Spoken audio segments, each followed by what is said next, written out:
Hey, hi everybody. Howdy doody. I know it's been a minute since I've been on. Hold on a second. Yeah, it's been a minute since I've been on. Um, I've been working. I've been working really hard.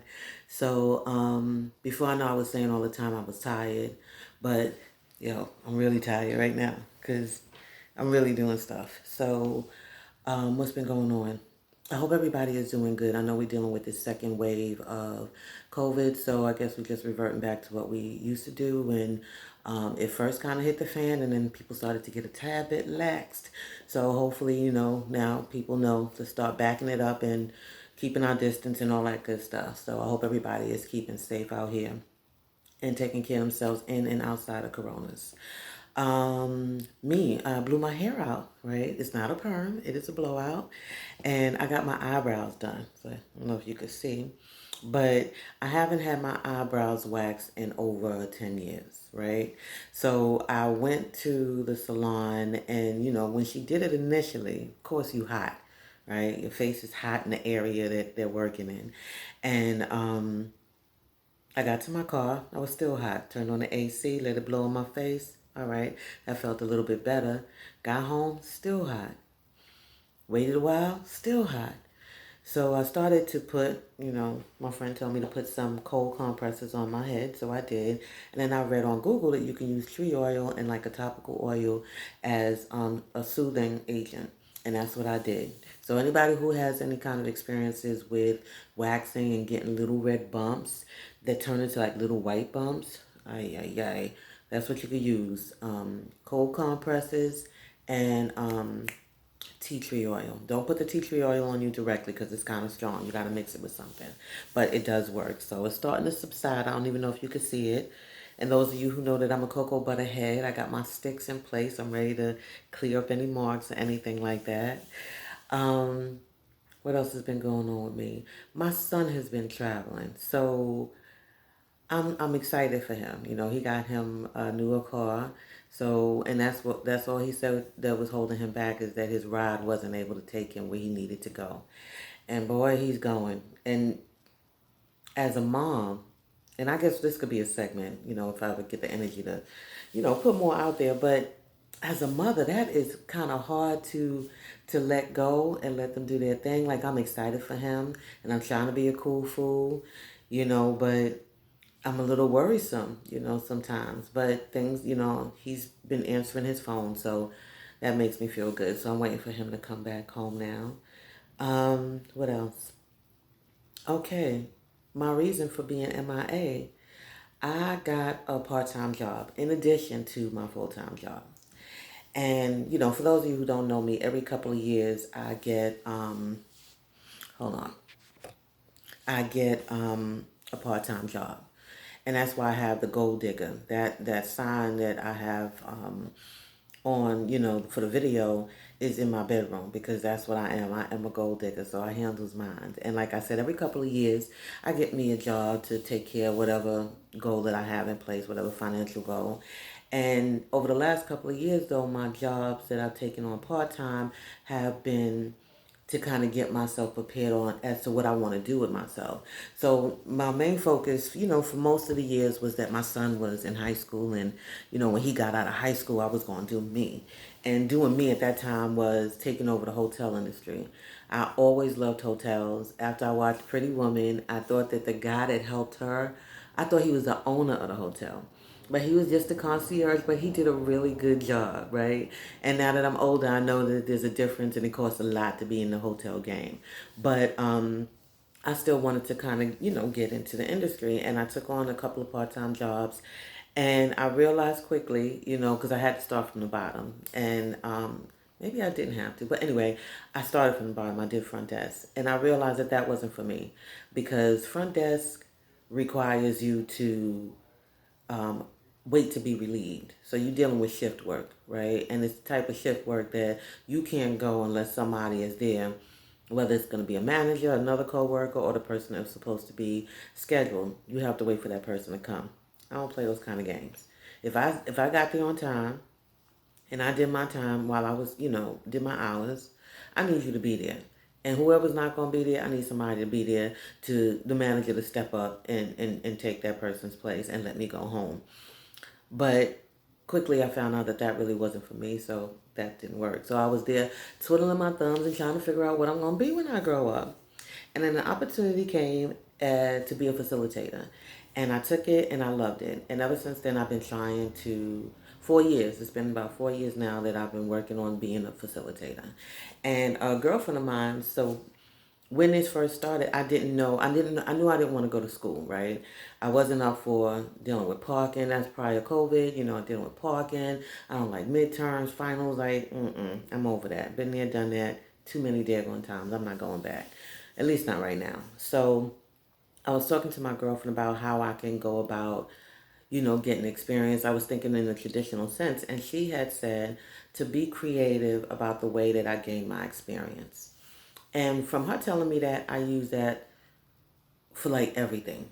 I mean, I think that was a great gem that she dropped, and we spoke about it this morning, and I thanked her for it, and I told her that I never forgot it because it really made a difference. It led me to doing the YouTube.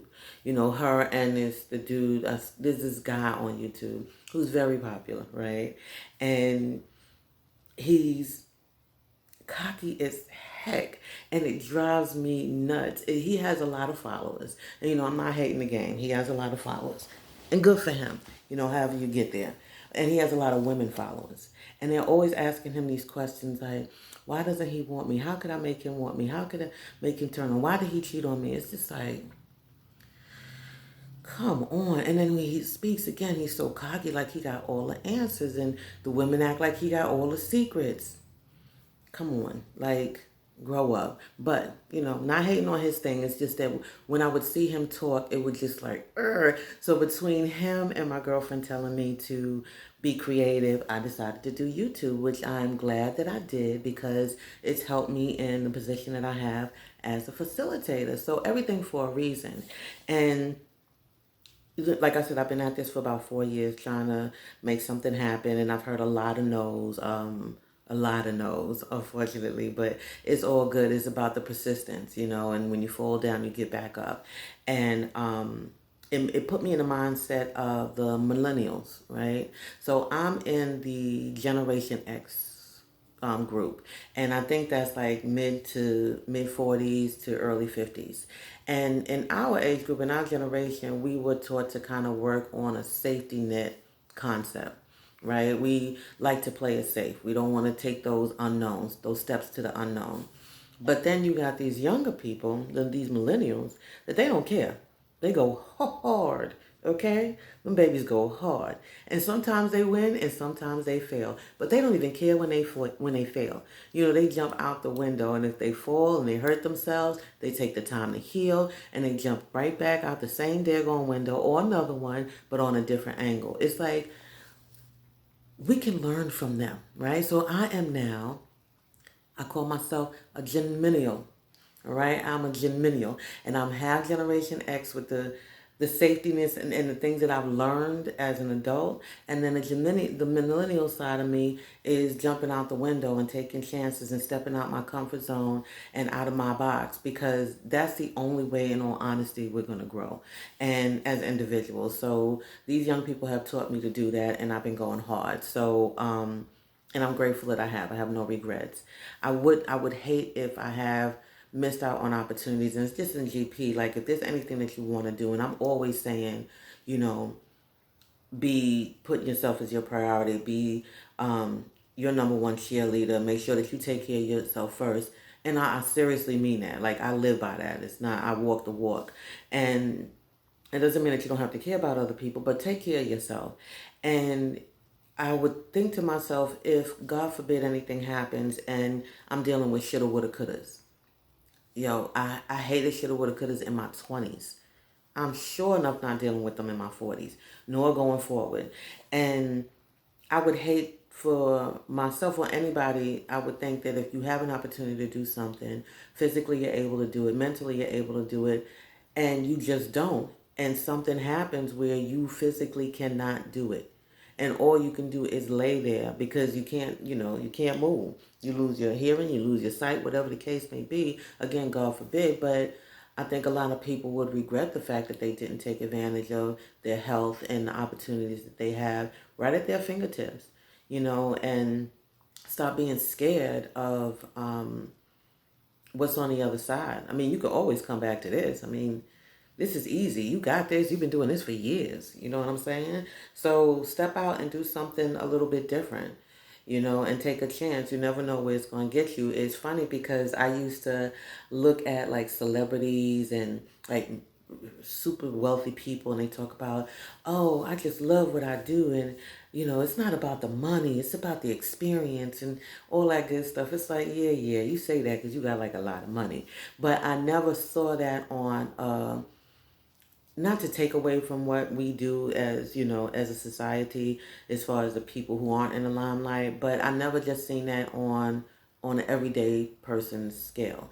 And with the internet and different programming, I started to see more and more of people, just regular people that are doing what they love, and I wanted some of that. I wanted some of that. I'm grateful for my jobs. Do not get me wrong. I've had great jobs that give me great opportunities, but I know that there's more out there.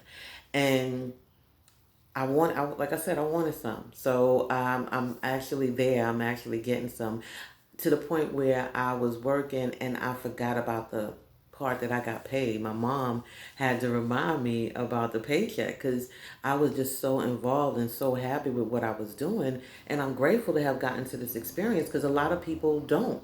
I don't have a lot of friends and family who just love what they do. They do what they have to do, in order to take care of themselves and their family. So to be able to incorporate that is the bomb. So if you're able to, please, by all means, have that experience. If you've been thinking about it and a little bit on the fence about it, jump. So what? You jump. You can always hop back over to the other side. All right. Let me see. Is there anything else? No, nothing else that I want to share. So I will be back on here hopefully um, with some topics because some people did hit me up with some topics. Oh yeah, my girlfriend let me know that there was some waves on videos that were posted on my channel. That is not me. Those are not my waves, okay? Those are someone else's waves. I noticed, though, there was a difference in the way that the name was set up. I am MS dot Zan, and another person was just MS no dot Zan, and they didn't have a picture, so that wasn't me, y'all. But I hope y'all like my waves, my regular waves that I do in life, okay? But yeah, I'll be back on here and I'll hit you guys up with something hopefully in the next week or two, and I'll try to fit you guys in because I do miss the YouTube channel. So thank you so much for the people that was asking about my whereabouts. I appreciate it, and everybody take care of themselves, and I'll see you the next time. Peace.